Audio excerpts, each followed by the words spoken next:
আমাকে কেউ ধরেও রাখেনি, আমাকে কেউ বেঁধেও রাখেনি। আমি কারো লাইফে থাকলেও চলে, আবার না থাকলেও চলে। আমাকে ছেড়ে যাওয়ার জন্য কোনো কারণের প্রয়োজন হয় না। যখন যার যেভাবে ইচ্ছা সে সেভাবেই চলে যায়। আমি কোনোভাবেই কাউকে আটকে রাখার চেষ্টা করি না, কারণ আমার সে অধিকার কারোর উপর হয়ে ওঠেনি। আমি কারো শখের মানুষ না। আমাকে যে কেউ যে কোনো সময় সহজেই ছেড়ে চলে যেতে পারে।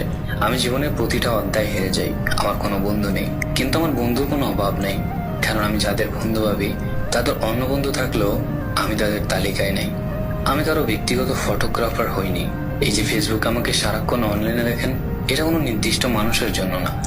আমি কোনো কারণ ছাড়াই অনলাইনে থাকি। আমি কোনো কারণ ছাড়াই রাত জাগি, ফেসবুকে আসি, রিলস ভিডিও দেখি, কেউ মেসেজ দিলে তাকে রিপ্লাই দিই, ব্যাস এতটুকুই। অনলাইনে আমি কারো অপেক্ষার কারণ হইনি, তাই যখন ইচ্ছা অনলাইনে আসি, আবার যখন ইচ্ছা নিজের মতো অফলাইন হয়ে যাই। আমি বেশ একা থাকতেই পছন্দ করি। স্কুল হোক কিংবা যে কোনো জায়গায় হোক, আমি একাই স্বাচ্ছন্দ্য বোধ করি থাকতে। এটাকে ইগো মনে করাটা নিতান্তই ভিত্তিহীন। আমার সাথে তুমি ফ্রেন্ডশিপ করতে পারবে, কিন্তু আমি তোমাকে কখনো ইমপ্রেস করার জন্য টাকা পয়সা দিয়ে তোমাকে কিছুই দেখাতে পারবো না। তুমি আমার সাথে বন্ধুত্ব রাখতে পারবে, কিন্তু আমি তোমাদের সাথে বিভিন্ন জায়গায় ঘুরতে যেতে পারবো না, কারণ আমার তোমার বাবার মতো এত হোটেল টাকা নেই। কোনো মেয়ের পিছে ঘোরার মতো আমারও তো সময় নেই। আমার আত্মসম্মানে লাগে।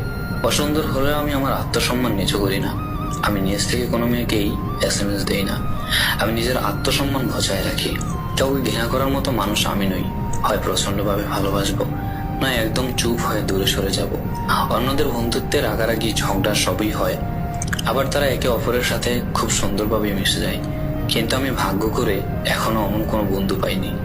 আমাকে নিয়ে সমালোচনা করাটা খুবই সহজ, কিন্তু আমার জায়গায় আসলে বুঝতে পারবে আমার জায়গাটা কতটা কঠিন।